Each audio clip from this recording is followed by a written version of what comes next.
it's kind of the holy elephant in the China store, kind of, Yeah. It's amazing stories, because it's endearing too. But I imagine this intense, fiery, saintly, crazy, in your face, knock you down kind of guy. Not physically, not violently, but in verbally, right?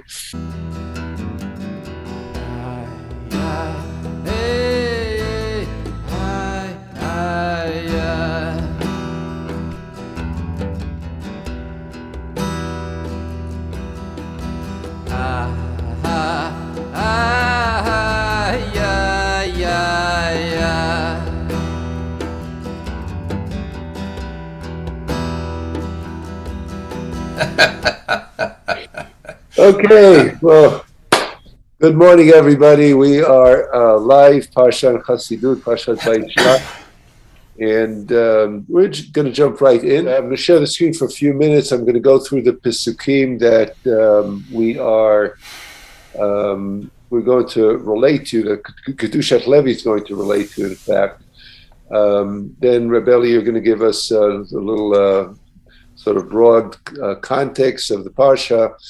And I want to recommend to people that if you want to see the Sukkim in front of you, either have a Chumash and go to Genesis chapter 32, verses 25 to 32, or you can go to sefaria.org and find the text there and have it on the screen next to it.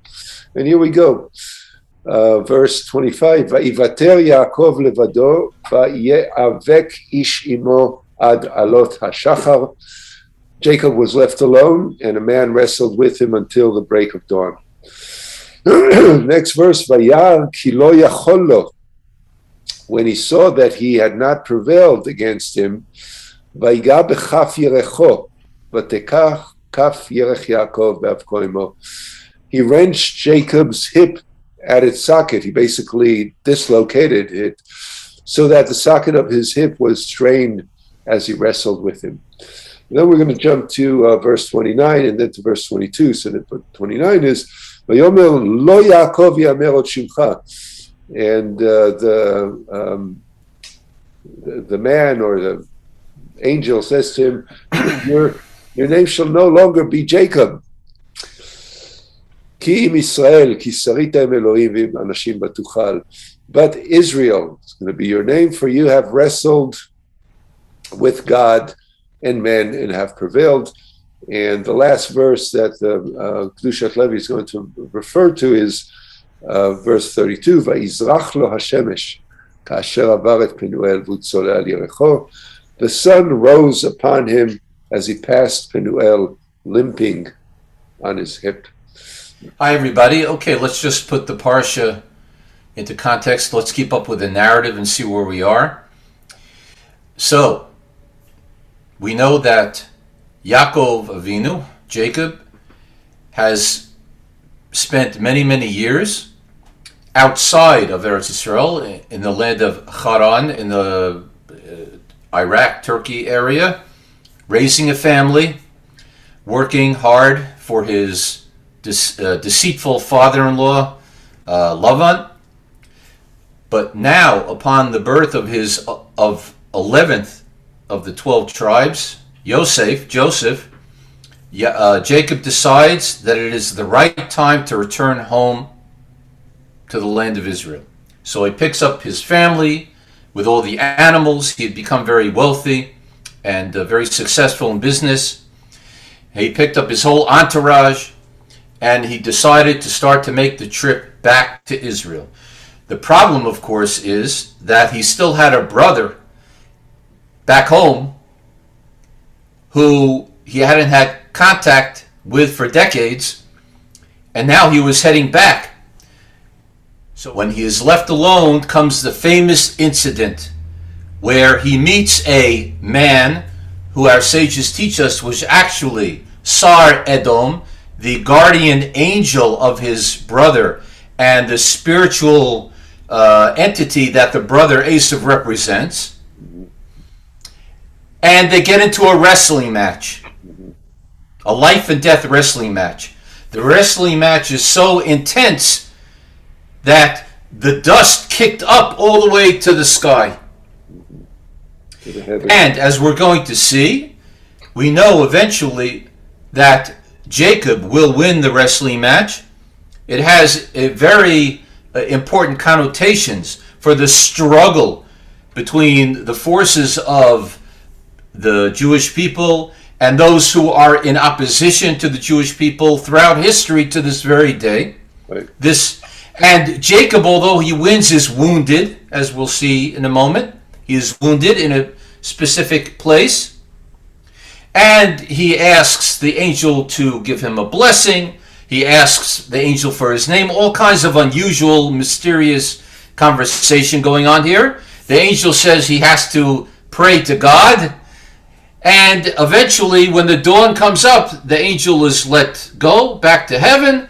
And the sun comes out in its full intensity and heals the wound. The area of the wound is an area where the Jewish people, when they eat meat, as a remembrance of this, we don't eat the piece of the meat that the most delicious, I hear, part of the meat, which comes from this area of the back area of the hind area of the cow, and that's the story.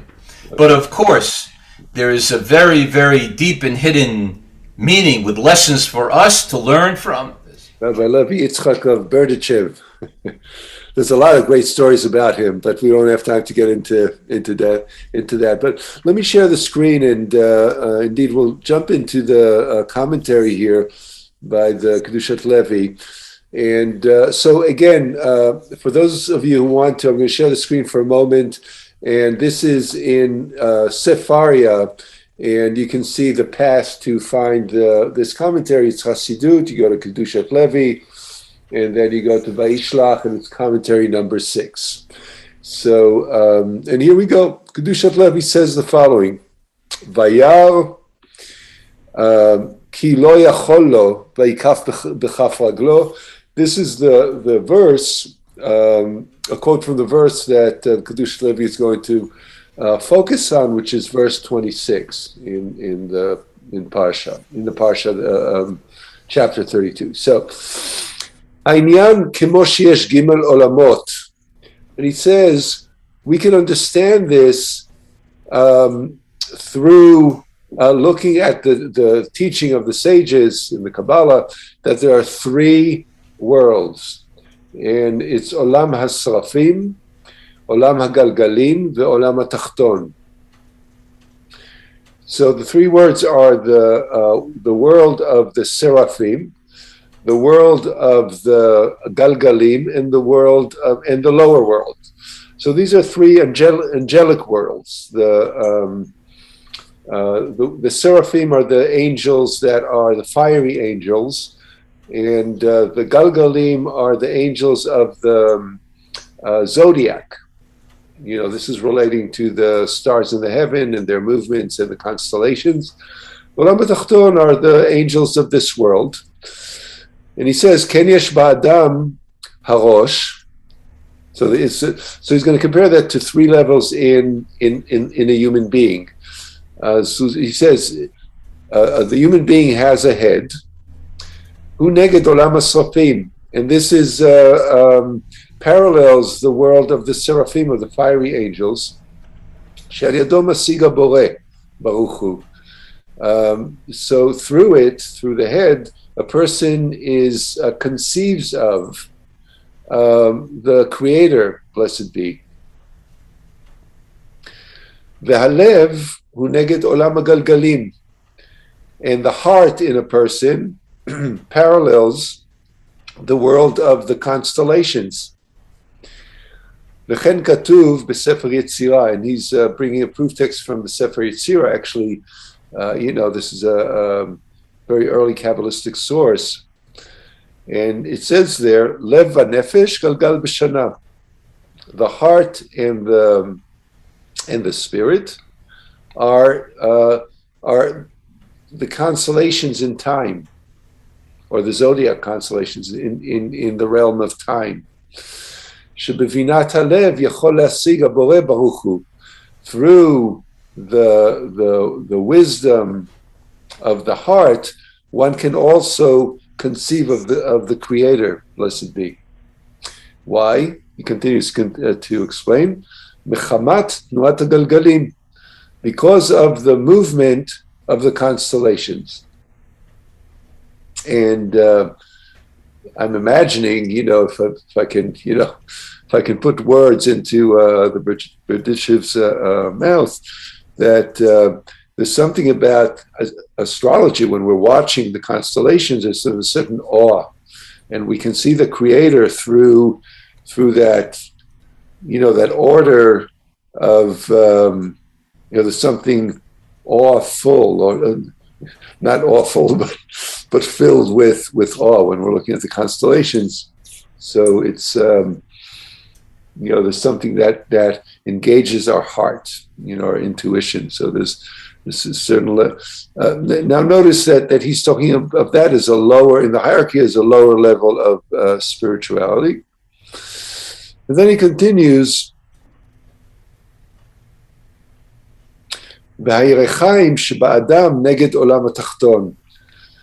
the pelvis, or the pelvic area in a person, are parallel to the lowest angelic realm, the Olam HaTachton, the lower world.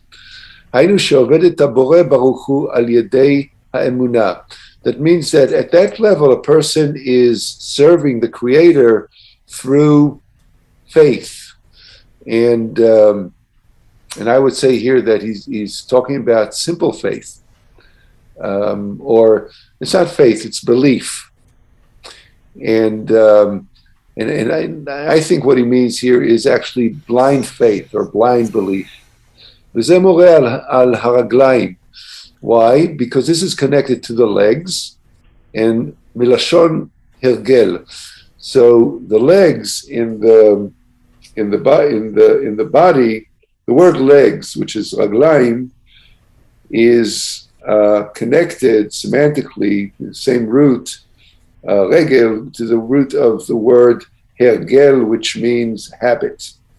So this is belief through habit, habitual belief, or belief through, or taking on faith in Hashem in a habitual kind of way. And I would say, again, we're reading the Kedushat Levi. I'm trying to understand what he's saying, and what I would say is that he means here that this is unquestioned belief. It's just habitual. Okay, so and he continues, and now he's going back to the verse where it says, and the angel dislocated his the socket of his pelvis. And what does it mean? That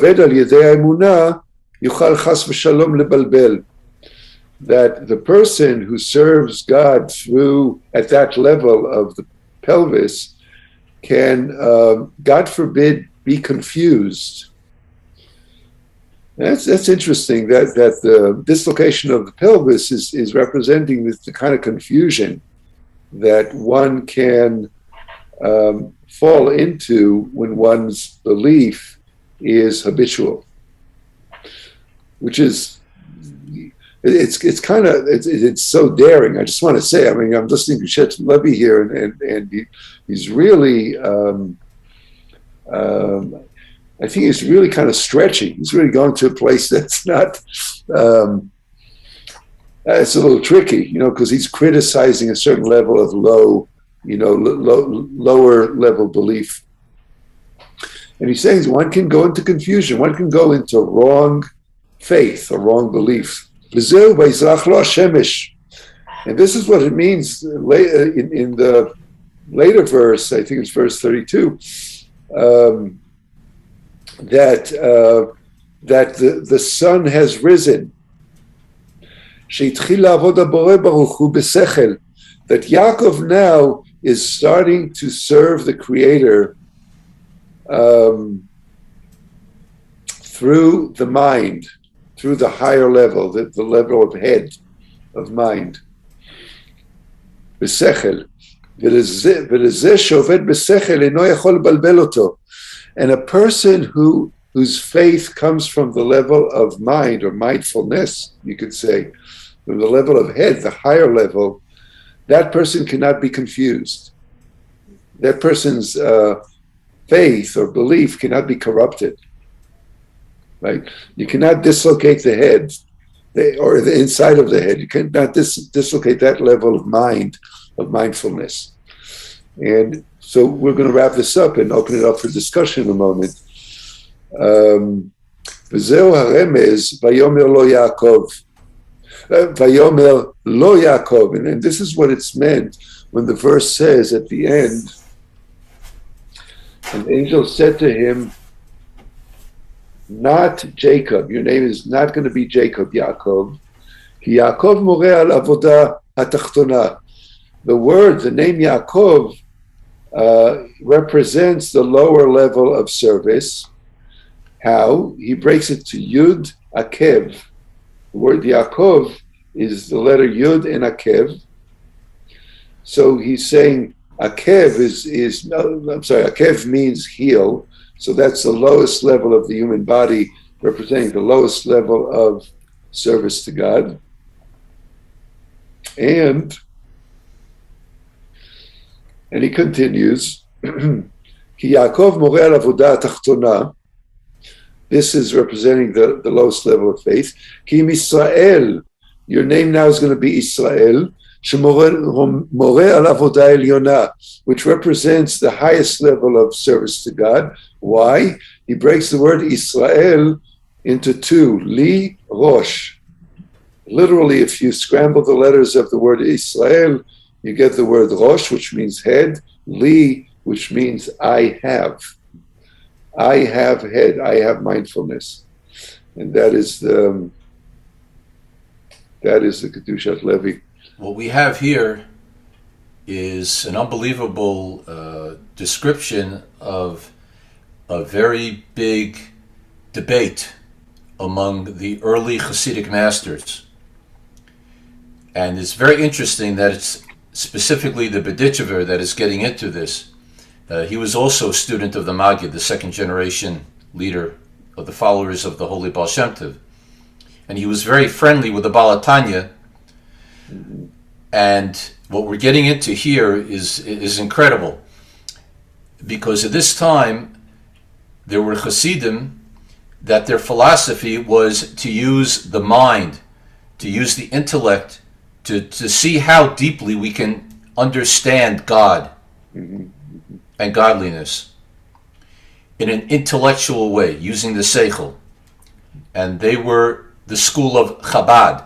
Chabad is an acronym meaning Chochmah, Bina, and Das, referring to different types of intellectual approach. Right, that's the Sephirot of the head and that level.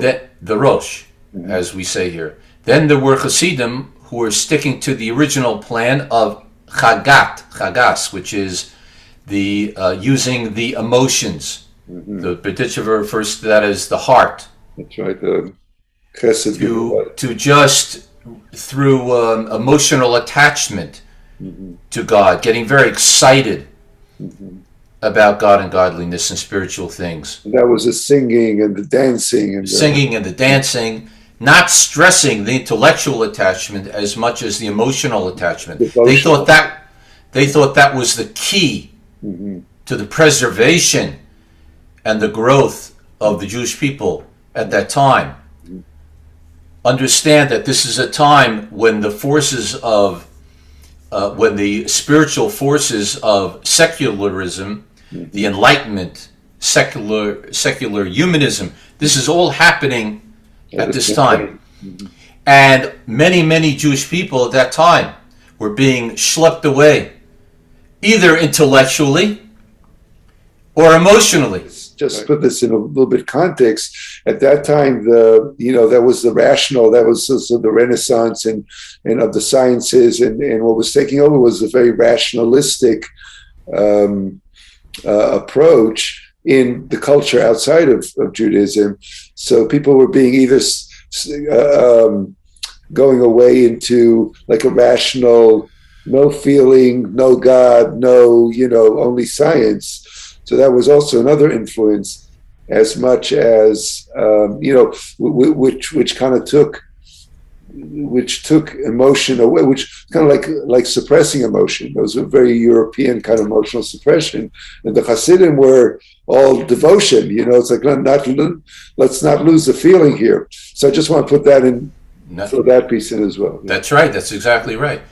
And then there was a third approach, which was associated at that time with Rabbi Nachman of Breslau, the famous Rabbi Nachman. Maybe some of our listeners have heard of him. And his thing was, now we're simplifying because Rabbi Nachman was a genius. If you try and learn Likutei Moharan, you'll see how intellectual he actually was and how into the emotional feelings he was. But he was known for, and he stressed something that you were alluding to before, Reb Ruvain, the thighs which support the foundation of the body, he said was Emunah Peshuta. Literally simple faith. And he stressed the idea of Emunah Peshuta. And he said that's the key. Belief by its nature. I believe, people, not to get sidetracked, we've been hearing a lot for about 2 years about believing in science, which is actually an oxymoron. That's right. That's right. We don't believe in science. Science shows us through the physical world the realities of our physical world, through experimentation, through trial and error and retrial and re-error. So science has nothing to do with belief. And belief begins where science ends. Right. Exactly. Belief is literally taken on faith, which completely contradicts science. Exactly. Okay, that's in parentheses. Yeah. The point is that we have a third school of thought, a stressing. Again, I want to stress that the Alter Rebbe also was singing and dancing. The Chabad people were singing and dancing, right. And the emotional Hasidim were also learning Talmud. But it's what you were stressing. Right. Okay, the Berditchever here is sort of taking a side in a very subtle way over here. He's saying, and he's learning it from a beautiful Hasidic interpretation of this incident with the angel of Esav and Yaakov in the fight. And what he seems to be saying over here is, like you said, it's counterintuitive to a certain point, and it's a little bit going against the grain of what was happening within the majority of the Hasidic movement at this time, the early 1800s. Okay. What he seems to be saying is, watch out. Yeah. Watch out for Emunah Peshuta, and watch out for just being emotional, getting all worked up and excited. Right. We have to really solidify and work on our minds and work on our intellect, and really, let's not forget about learning Talmud and learning Jewish law and how intellectual Judaism is. So, so I just want to say thank you, Elia. This is a great a great way to put this all, tie the pieces together and see where he's coming from. I just want to say, from hearing the stories about the Berditchev, he strikes you from the stories. He was a very coarse, he had a very coarse personality and very intense. He was a very in your face kind of, from the stories. He was somebody who was had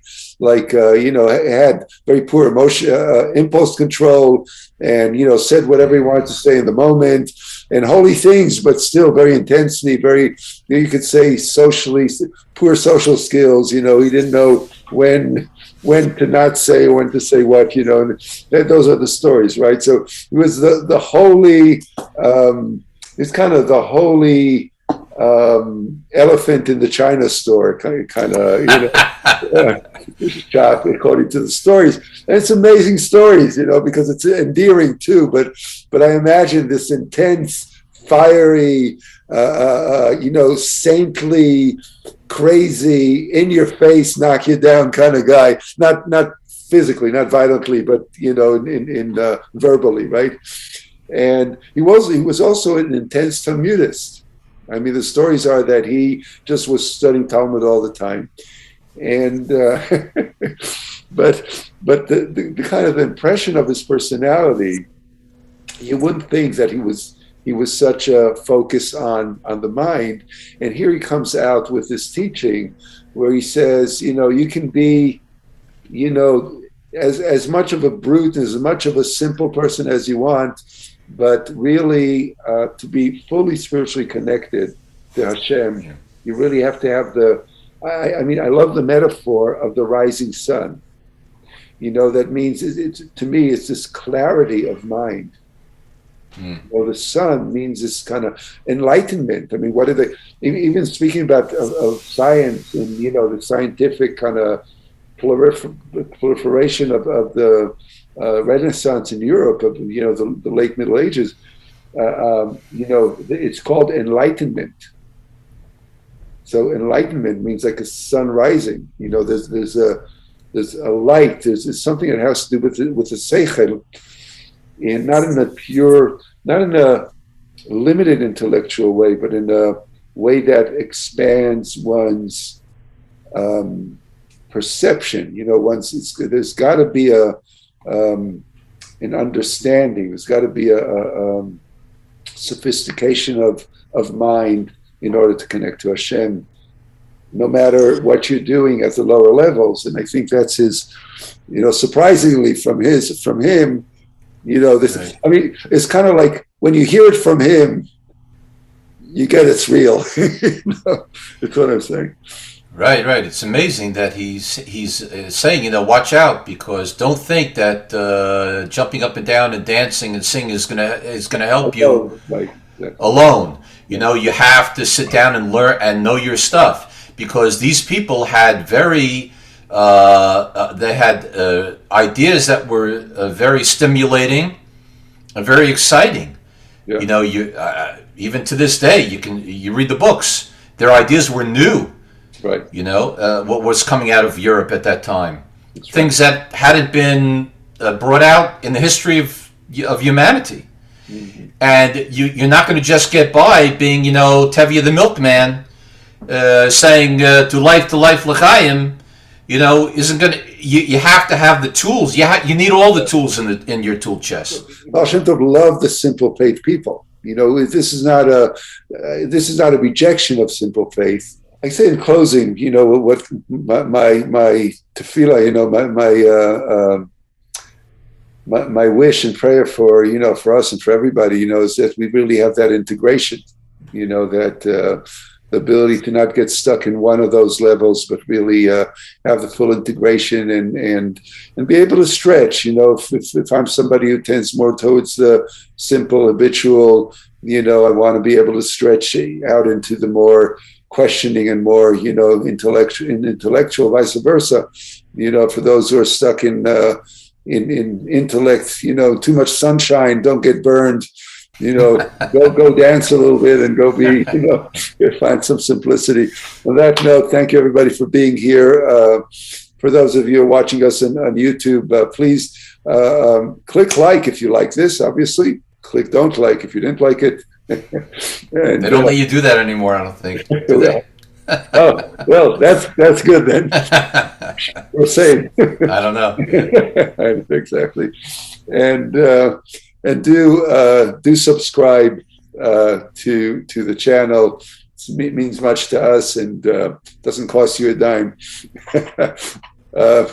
Leave a comment to keep below to keep the conversation going. And until next Wednesday at 9:00, shalom.